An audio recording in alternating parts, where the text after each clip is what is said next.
Star Wars Episode 7 The Force Awakens was by far my most anticipated movie of 2015. I'm a Star Wars fan through and through. Star Wars was like one of those things that was bonding time for me, my uncle, and my cousins. You know, we were all big Star Wars fans. We'd all play with our Star Wars action figures. I always wanted to get the bad guy, so I would have from I'd have a General Grievous toy, I'd have a Darth Maul toy, a Darth Vader toy, a Emperor toy, things like that. Because I was rooting for the dark side, which kind of shows you just how fucked up of a kid I was back then. And I probably still am. But so yeah, going to the Force Awakens, I was excited as a kid at Christmas because I remember being at the midnight premiere of Revenge of the Sith, and I was dressed up as Darth Maul and with the makeup and everything like that. And it was my first midnight showing, and you walked into that. We all did, saying to ourselves, "Man, this is gonna be the last time we're ever gonna watch a Star Wars movie." And then you hear in 2012, that you're gonna get more Star Wars movies. And admittedly, I didn't like the idea of an Episode 7 because of the fact that I felt Return of the Jedi completes the Star Wars saga, and it ends everything in such a great way. Like Return of the Jedi is like my second favorite Star Wars movie, right behind Empire. So, but then I heard J.J. Abrams is going to direct it. I was like, perfect, okay? Because I think whenever you watch Star Trek, the first one, I mean, Into Darkness I like, but I'm not going to bring that up because I know a bunch of people hate that movie for some reason. But when you watch Star Trek, there's a part of you that says to yourself, man, this is so good. Imagine how J.J. Abrams did the Star Wars prequels. So the fact that you had that in your mindset and you hear he's doing Episode 7, you're just kind of like, this is going to be something, at least something that could at least make you forget the prequels. And in that sense, The Force Awakens not only does that, but I think The Force Awakens is like one of the best Star Wars movies, period. Like, probably my third favorite Star Wars movie of all time. I'm not gonna lie. This movie is just I got no words other than just a bunch of happy sort of emotions on my face, man. It's just, oh my god, If I want to talk about like the new characters we got in this, the main ones are Finn, Rey, Poe, and Kylo Ren. Now, Daisy Ridley, John Boyega are fantastic in this movie. These actors are going to be huge. They're going to go places. First of all, these characters are likable. Even in the first 15 or 20 seconds you see them on screen, you immediately are like, they're interesting characters and I really want to root for them, So that's always great. Oscar Isaac as Poe Dameron. Look, he's not in the movie as much as I hoped he would be.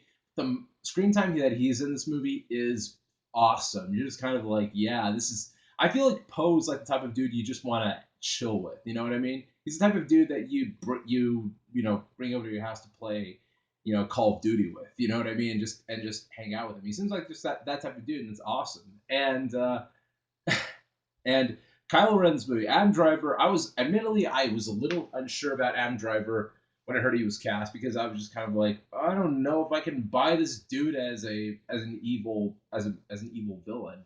But by the time the movie ended, I ended up buying him, and I actually really liked him. I like the fact that he's not like Darth Vader at all. He's a human, he's an actual character as opposed to just being a big burly bad guy. He has emotions and he has character inside. I think that's really cool. It's a good testament to J.J. Abrams and Lawrence Kasdan, how they made this character work so well. You want to hear about the original cast. Now look, Carrie Fisher isn't in the movie as much as you kind of hoped she would be, but they're probably setting her up for later movies. Same thing with C-3PO. The ones who do get are Han and Chewie. Now look, here's the thing.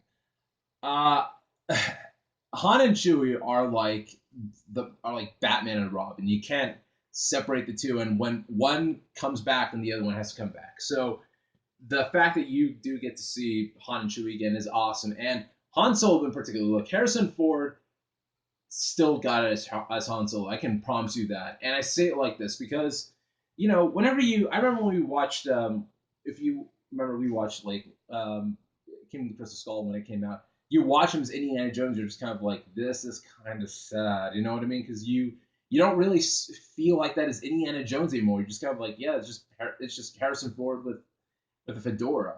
And the way Han Solo is in this movie, he is like an older Han Solo. Like you can tell there's progression, but it's still like Han Solo. You can still identify that as Han Solo.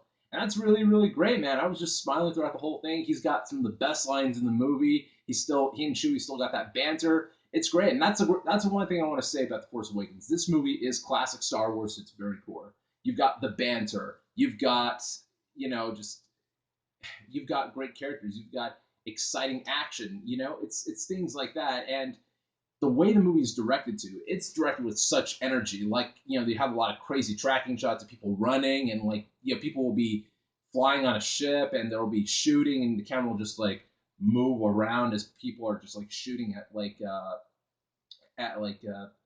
ships and things like that. It's a testament to J.J. Abrams because you look at the prequels and the cameras are really still. They're really still and really sterile because they're on a controlled environment.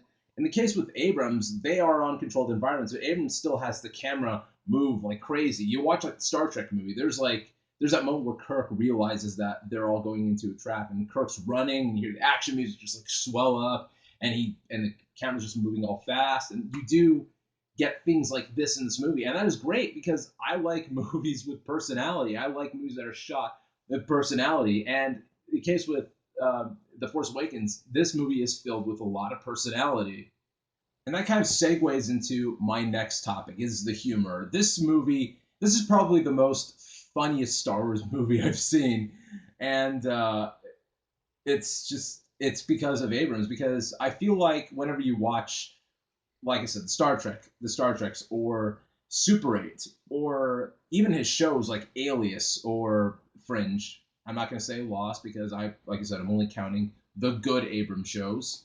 But with any of those shows, they have humor on those shows and in those movies, and it's the type of humor where it's really, really funny, but it fits the movie, or it fits the show in a lot of ways. And that's definitely the case with The Force Awakens because you look at the original Star Wars movies, and they have a lot of moments of humor, but it's kind of just like little subtle humor, that type of thing.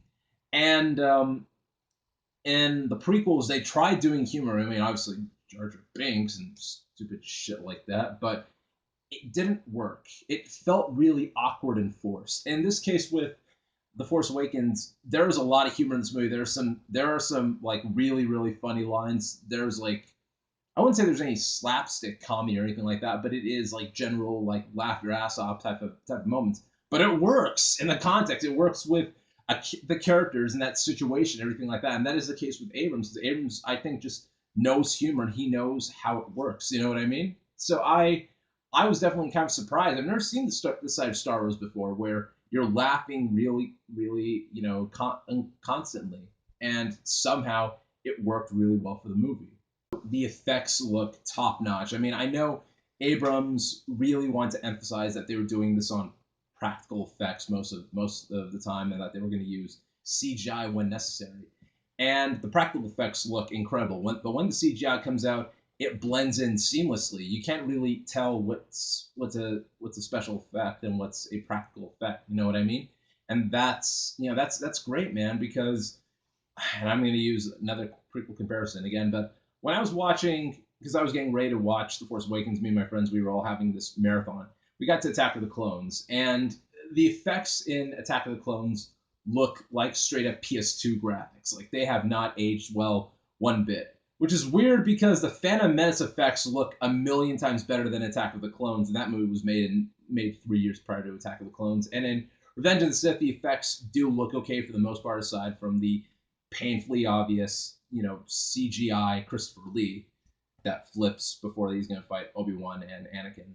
But the effects in this movie look top notch. They look incredible.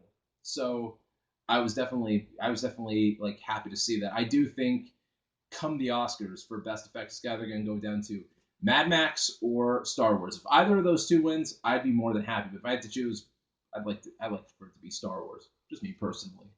Guys, there's nothing more I can say about The Force Awakens other than the fact that this movie brought back why I love Star Wars and just why I like movies like this in general. Because, I don't, people give me shit for not checking out like this this little indie movie that's so sad and depressing. I like my share of sad and depressing, but I like whenever I go to the movies, I pay $10 a ticket. I want to pay money for something that can actually make me feel good and make me feel happy and excited and exhilarated because life ain't easy, kids. It's not, and you really need to watch something that can get you away from life, even if it's just for 2.5 hours. And The Force Awakens did that for me, and it did that perfectly. And there's nothing more I can say about The Force Awakens than the fact that I've seen it many, many times since opening day. So with that in mind, I'm going to give The Force Awakens without a doubt an A+. I love this movie so much, man. It's yeah. There's nothing more I can say about it. So yeah, what are your thoughts on The Force Awakens? Do you love it? Do you hate it? Are you kind of in the middle about it? What do you think? As always, comment, like, subscribe to my channel, and I'm out.